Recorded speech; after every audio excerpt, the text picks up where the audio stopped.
நீங்கள் கேட்டுக்கொண்டு இருப்பது கனேடிய தமிழ் காற்று. காற்றுக்குள் அடுத்து காதிலே ஒலிக்கப் போவது ஒரு சிறுகதை. இந்த சிறுகதையை தேடியது அடியேன், அதாவது நான் ஆர்மோகன். கதைக்குள் செல்கின்றேன். என் வாழ்க்கை எல்லைகளை தாண்டிய ஒரு பயணம். நான் இலங்கையில் ஒரு இந்து குடும்பத்தில் பிறந்தேன்.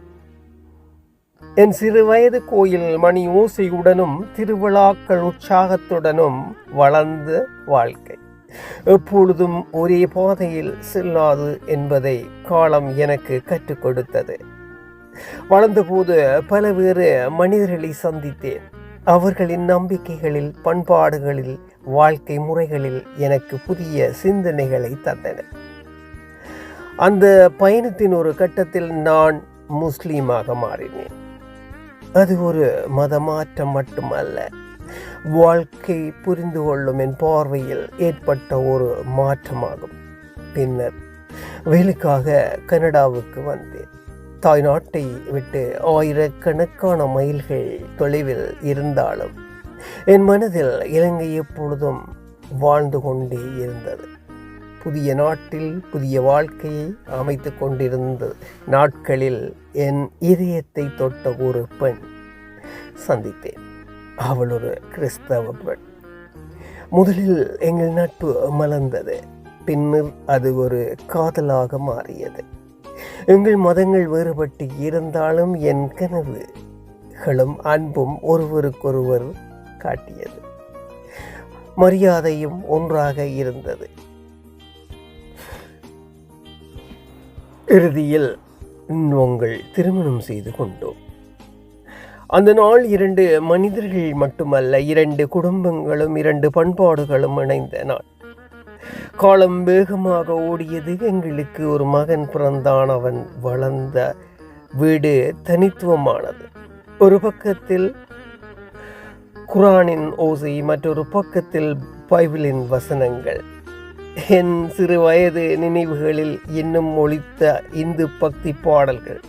இவை அனைத்தும் அவனுடைய உலகத்தின் ஒரு பகுதியாக இருந்தன. ஒரு நாள் அவனுக்கும் காதல் விழுந்தான்.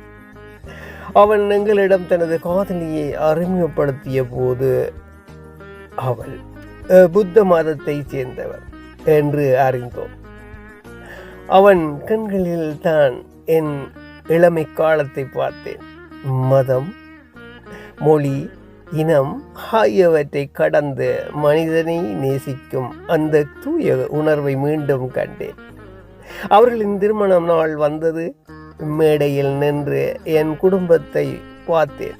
நான் இந்துவாக பிறந்து முஸ்லீமாக வாழ்ந்து, என் மனைவி கிறிஸ்தவர் என மகன் பல பண்பாட்டுகளின் நடுவில் வளர்ந்தவன். என் மருமகள் புத்த மதத்தை சேர்ந்தவன். அந்த நொடியில் எனக்கு ஒரு உண்மை புரிந்தது. வாழ்க்கை என்னை பல மதங்களின் வாசல்களுக்கு அழைத்து சென்றது. ஆனால் ஒவ்வொரு வாசலின் பின்னாலும் நான் கண்டது, ஒரே கற்றுக்கொண்டது அன்பு, கருணை, மனிதநேயம். சின்ன சின்ன ஆசைகள் என்ன மின்னி மின்னி வந்து போகுதே, மின்னி மின்னி வந்து போகுதே. தென்னங்கீற்று தென்றலும் வந்து தொட்டு தொட்டு பேசுதே, தொட்டு தொட்டு பேசுதே. சின்ன சின்ன ஆசைகள் என்ன மின்னி மின்னி வந்து போகுதே, மின்னி மின்னி வந்து போகுதே. தென்னங்கீற்று தென்றலும் வந்து தொட்டு தொட்டு பேசுதே, தொட்டு தொட்டு பேசுதே. சில ஆண்டுகளுக்கு பிறகு என் பேரன் என் மடியில் அமர்ந்து கேட்டான், தாத்தா, நம்ம குடும்பம் எந்த மதம்?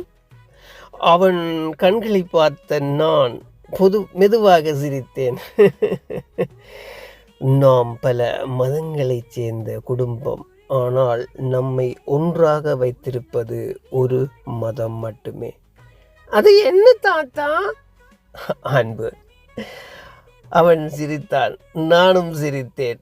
அந்த சிரிப்பில் இலங்கையின் நினைவுகளும் கனடாவின் கனவுகளும் 4 மதங்களின் அழகும் ஒரு குடும்பத்தின் ஒற்றுமையும் ஒன்றாக கலந்திருந்தன.